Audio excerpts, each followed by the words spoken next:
Guruvayur saint Antony's പള്ളി തിരുനാൾ പ്രദക്ഷിണം ഭക്തിസാന്ദ്രമായി.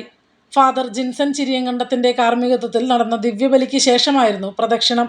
നൂറുകണക്കിന് വിശ്വാസികൾ പ്രദക്ഷിണത്തിൽ പങ്കെടുത്തു.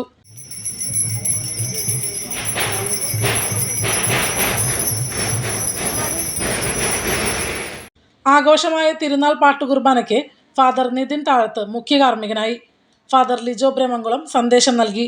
Father SEBI Chittattukara സഹകാർമ്മികനായി.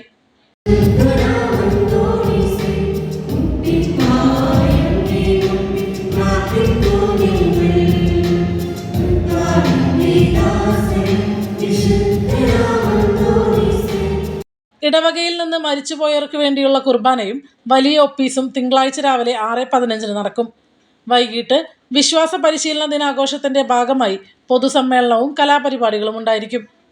Clelia mother superior sister റോസ മരിയ, കൈക്കാരന്മാരായ ജോയ് ചെറുവത്തൂർ, ജോസഫ് വടക്കേത്തല, ജോഷി നീലങ്കാവിൽ, തിരുനാൾ general convener Lawrence Neelankavil, Sindo Joseph എന്നിവർ നേതൃത്വം നൽകി.